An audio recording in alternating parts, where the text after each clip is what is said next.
अपने पसंदीदा YouTube channel Hindu धर्म ब्रह्मांडपदी श्री को सब्सक्राइब करें, वीडियो को लाइक और शेयर करें और हमारे नए नए वीडियो की सूचनाएं प्राप्त करने के लिए बेल आइकन का बटन दबाना न भूलें।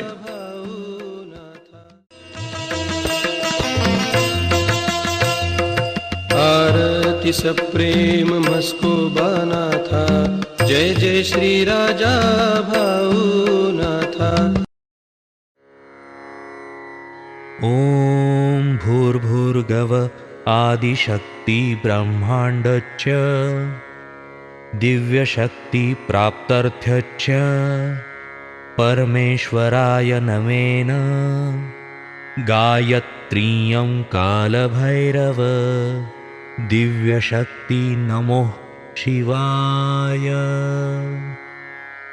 ब्रह्मांडपदी श्री सप्तशक्ती महाग्रंथ, ब्रह्मांडपदी श्री सप्तशक्ती महापंथ।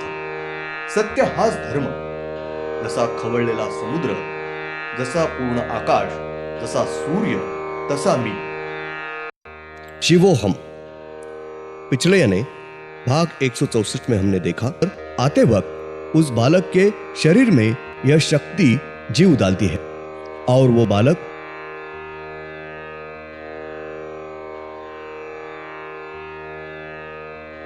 मूल यह जिंदा शरीर के बाहर आता है।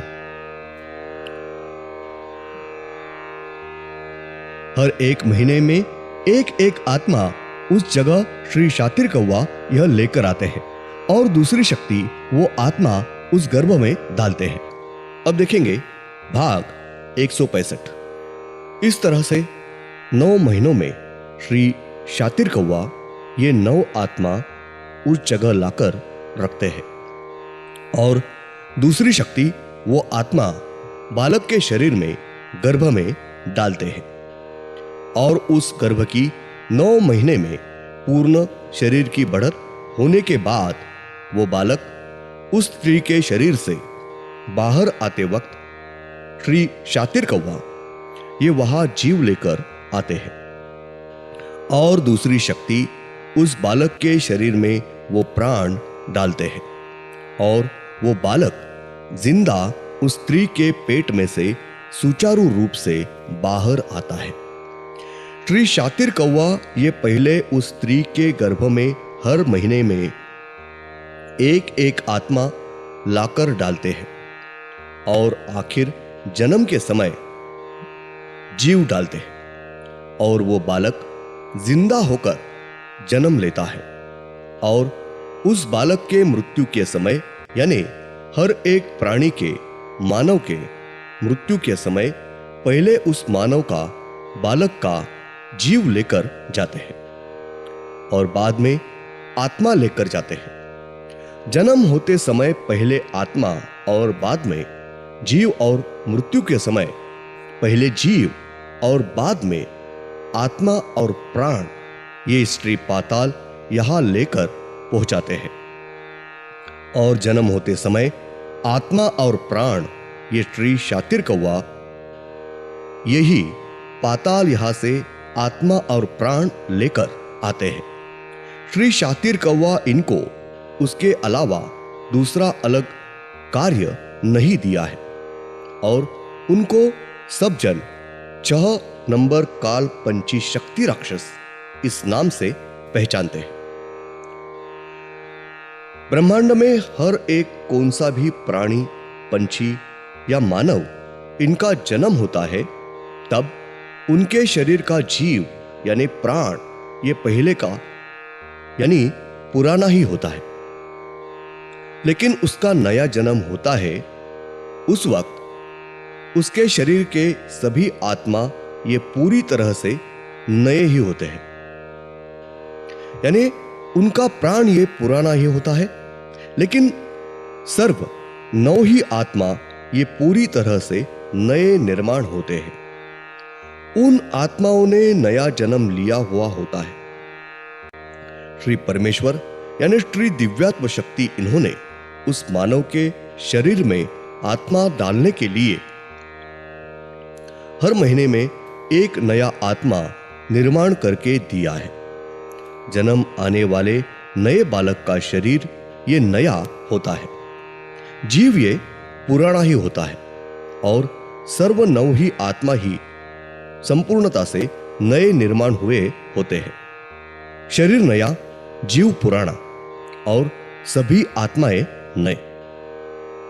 तारीख 7 जून 96, शुक्रवार। ब्रह्मांड में कौन सा भी प्राणी या नर, मादी, स्त्री और पुरुष, इनका नैसर्गिक विधि संभोग होता है तब उस स्त्री के पेट में गर्भ निर्माण होता है, यानी गर्भ में निर्माण होना शुरू होता है। और गर्भ निर्माण होने के बाद श्री शातिर कौवा, ये श्री पाताल, यहां से एक नया आत्मा लेकर आते हैं और वो आत्मा, ये दूसरी शक्ति, उस स्त्री के पेट में गर्भ में डालते हैं और उस नए आत्मा से गर्भ की निर्मिति, पूरी बढ़त होना शुरुआत होता है। नया गर्भ निर्माण होने की प्रक्रिया, कार्य शुरू होता है। उसके बाद दूसरे महीने में नया आत्मा लाकर उस गर्भ में डालते हैं। इसी तरह उस स्त्री के शरीर के गर्भ में 9 महीने में कुल 9 नए आत्मा डाले जाते हैं। 9 आत्मा गर्भ में आने के बाद उस गर्भ की पूर्ण बढ़त होती है। तब उस गर्भ में प्राण, जीव ये डाला जाता है। उसके बाद मूल बालक उस स्त्री के पेट में जिंदा होता है।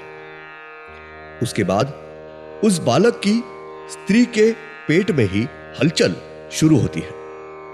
हलचल करते रहते हैं। उस स्त्री के पेट में गर्भ में जीव ये डालने के बाद वो बालक हलचल कर रहा होता है। तब 9 दिन के बाद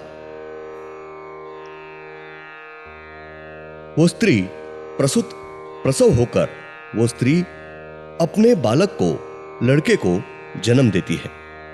वो बालक स्त्री के शरीर के बाहर सुचारू रूप से आता है। नर, मादी, स्त्री और पुरुष, इनका नैसर्गिक विधि पूरा होने के बाद उस स्त्री के शरीर में नया पहला आत्मा आने के बाद और 9 दिन पूर्ण होने के बाद उस स्त्री के पेट में से नया बालक जन्म होता है। कौन सा भी, हर एक स्त्री का नैसर्गिक विधि संभोग पूर्ण होने के बाद और पहला नया आत्मा आने के बाद गर्भ, यानी उस स्त्री के पेट में गर्भ का गोला तैयार होता है। दूसरा नया आत्मा आने के बाद उस गर्भ में बालक का सिर तैयार होना शुरू होता है। तीसरा नया आत्मा आने के बाद उस गर्भ में उसका पेट तैयार होना शुरू होता है। चौथा नया आत्मा आने के बाद उसके दोनों पैर तैयार होना शुरू हो जाता है। पांचवा नया आत्मा आने के बाद उसके दोनों हाथ निर्माण होना शुरू हो जाता है। छठवां आत्मा आने के बाद उससे उस बालक के संपूर्ण शरीर की चमड़ी तैयार होना शुरू हो जाता है और शरीर आकार लेना शुरू हो जाता है। सातवां नया आत्मा आने के बाद उस बालक के सिर का दिमाग, भेजा तैयार होना शुरू हो जाता है। साथ ही उनकी आंखें निर्माण होना शुरू हो जाता है। आठवां नया आत्मा आने के बाद उसका हृदय निर्माण होना शुरू होता है और 9वां नया आत्मा आने के बाद उसका इंद्रिय, गुप्त अंग निर्माण होना शुरू हो जाता है। यानी 9 महीने में नए 9 आत्मा आने के समय उस स्त्री के पेट में संपूर्ण मानव के बालक का पूर्ण शरीर तैयार होता है और उस बालक के शरीर में जीव आने के बाद उसके शरीर का कार्य, पूर्ण हलचल शुरू होती है। स्त्री के शरीर के गर्भ में पहला आत्मा आने के बाद उस बालक का सिर, माथा, कान, नाक, मुंह, जुबान दांत वगैरह, संपूर्ण सिर तैयार होना इसकी शुरुआत होती है। दूसरा आत्मा आने के बाद उसका पेट यानी पेट में सभी अंग निर्माण होना शुरू हो जाता है। तीसरा आत्मा आने के बाद उसके दोनों पैर यानी पैर के अंग निर्माण होना शुरू हो जाता है। चौथा आत्मा आने के बाद उसके दोनों हाथ, ये सभी अंग निर्माण होना शुरू हो जाता है। पांचवा आत्मा आने के बाद उस खाली शरीर पर संपूर्णता से चमड़ी आवरण निर्माण होना शुरू हो जाता है।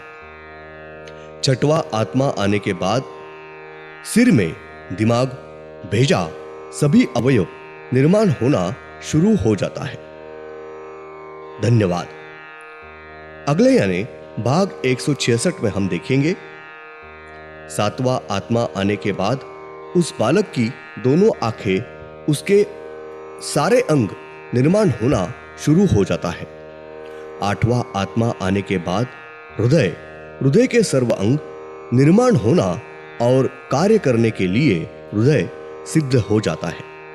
और नौवां आत्मा आने के बाद उस बालक का इंद्रिय, गुप्त अंग, सर्व अंग सहित निर्माण होना शुरू होकर वो अपना कार्य करने के लिए सिद्ध तैयार होता रहता है।